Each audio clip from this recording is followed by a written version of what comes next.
नमस्कार, मैं हूं शिवम।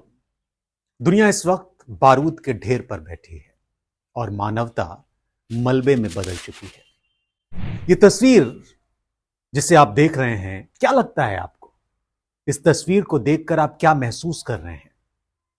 एक शख्स सुबह सोकर उठा होगा, उसने अपने परिवार को चूमा होगा, दिन का शुक्रिया अदा किया होगा और चाय बनाने के लिए अपनी किचन में गया होगा।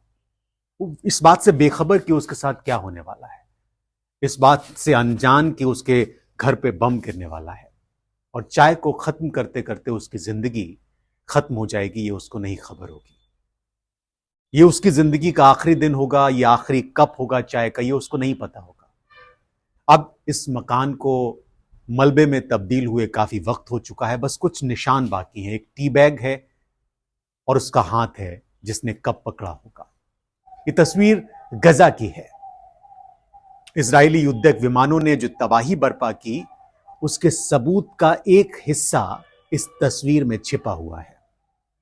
इस तस्वीर को अपने कैमरे में कैद किया जीक्यू के man of the year cameraman, जो कि फलस्तीन से ताल्लुक रखते हैं, जिनका नाम है मोताज अजाइजा। उन्होंने, ये एक साहसी फलस्तीन फोटो पत्रकार हैं जो 1948 से हो रहे नरसंहार के बारे में सच्चाई सामने लाने की लगातार कोशिश कर रहे हैं अपनी तस्वीरों के जरिए। गजा और फिलिस्तीन ने बहुत सारे जख्म देखे हैं और इस तरह की हजारों तस्वीरें यहां से आई हैं और हर तस्वीर की एक कहानी है। गाजा पट्टी भूमध्य सागर के किनारे सिनाई प्रायद्वीप के उत्तर पूर्व में करीब करीब 140 वर्ग मील यानी 363 वर्ग किलोमीटर में फैला हुआ एक इलाका है जहां पर बहुत ही घनी आबादी रहती है, शायद दुनिया में सबसे ज्यादा घनी।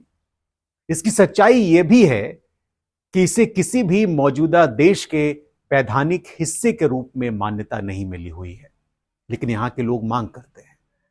सितंबर 1967 में पहली सटीक जनगणना के जो आंकड़े आए, वो आंकड़े ये बताते हैं कि यहां की आधी से ज्यादा आबादी शरणार्थी शिविरों में, शरणार्थी कैंपों में रहती है और करीब करीब 6024 लोग प्रति वर्ग किलोमीटर के दायरे में रहते हैं।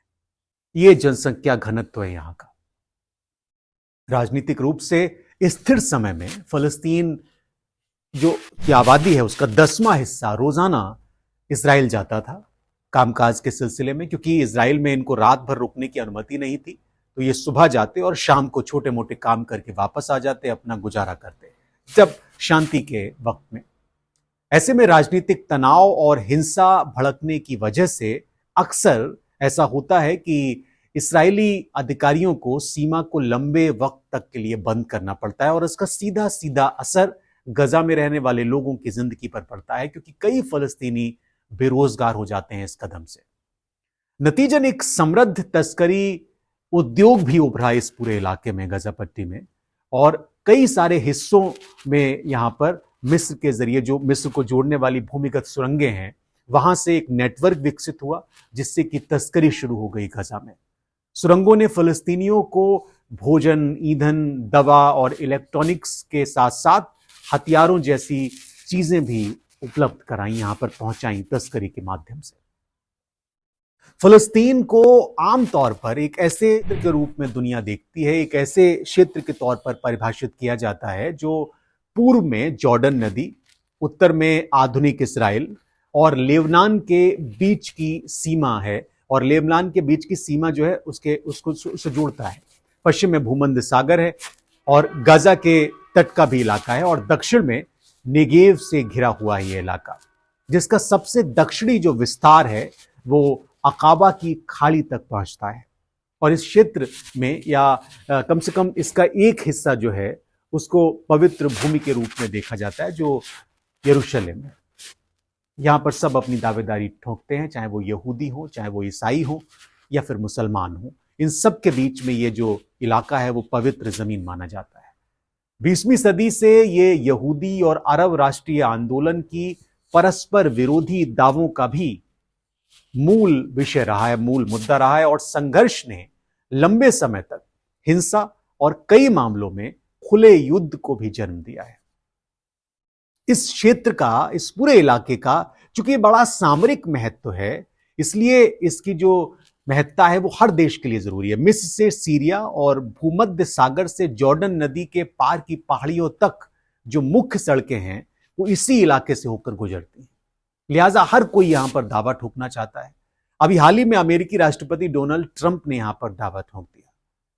इस्राएली प्रधानमंत्री नेतन्याहू के साथ एक प्रेस कॉन्फ्रेंस के दौरान उन्होंने जो टिप्पणी की उस पर पूरी दुनिया में बड़ी चर्चा हुई और इसमें उन्होंने गजा पर अमेरिका के नियंत्रण होने से जुड़ा चौंकाने वाला एक दावा कर दिया, चौंकाने वाला एक प्रस्ताव पेश कर दिया। दुनिया इस प्रस्ताव से हैरान हो गई। हालांकि मध्य पूर्व के देशों ने ट्रंप के इस प्रस्ताव को तुरंत खारिज भी किया और इसकी आलोचना भी शुरू हो गई, लेकिन दूसरी बार पद संभाल रहे इस कार्यकाल में ट्रंप के लिए अमेरिका का जो दौरा किया वो पहले विदेशी मेहमान के तौर पर इस्राएल के नेता ने किया, यानी नेतन्याहू ने। और नेतन्याहू ही ऐसी हजारों तस्वीरों की वजह माने जाते हैं जो तस्वीर मैंने आपको शुरू में दिखाई। ट्रंप चाहते हैं कि गजा में रहने वाले जो 18 लाख लोग हैं वो दूसरे देशों में भेज दिए जाएं कुछ दिनों के लिए, ताकि अमेरिका गजा पर नियंत्रण करे और इस बर्बाद हो चुके फलस्तीनी क्षेत्र को फिर से बनाए, फिर से उसका निर्माण करे। यह ट्रंप का प्रस्ताव है। गजा पट्टी से जिंदा बमों को हटाकर पुनर्जागरण करके और अर्थव्यवस्था को गति देकर सच्चा काम करने का प्रस्ताव ट्रंप ने दिया है। इसके बाद जब ये जो प्रेस कॉन्फ्रेंस चल रही थी, इसमें रिपोर्टर ने पूछा कि क्या आप किसी संप्रभु क्षेत्र पर कब्जा करने की बात कर रहे हैं? ये रिपोर्टर का जब ट्रंप के सामने प्रश्न आया तो ट्रंप ने इसका उत्तर दिया कि हां, वो अमेरिका की अगुवाई में लंबे समय तक ये नियंत्रण करने की कल्पना कर रहे हैं। क्या मतलब है ट्रंप के इस बयान का? क्या मायने निकाले जाएं? इससे फिलहाल इसराइल और हमास के बीच जारी संघर्ष विराम पर भी असर हो सकता है। हालांकि हालात सामान्य हो रहे हैं, लेकिन असर हो सकता है। यह बंधकों की रिहाई की प्रक्रिया को और जटिल कर सकता है और मुश्किलें बढ़ा सकता है। अंतर्राष्ट्रीय कानून ये कहते हैं कि किसी भी जगह की आबादी को जबरिया कहीं और भेजना प्रतिबंधित है। ये अंतर्राष्ट्रीय कानून कहते हैं, लेकिन ट्रंप ने यह बयान दे दिया। क्या मायने हैं ट्रंप के इस बयान के? दोबारा राष्ट्रपति बनने के बाद ट्रंप ने गजा को लेकर जो बयान दिया, क्या वो इस तरह की तस्वीरों को और नहीं बढ़ाएगा, इस तरह की घटनाओं को और नहीं बढ़ाएगा? और क्या दुनिया एक बड़ी खलबली के मुहाने पर खड़ी हुई है? ये एक महत्वपूर्ण प्रश्न है। फिलहाल मुझे इजाजत दीजिए और जरूर बताइए कि आपको ये कार्यक्रम कैसा लगा।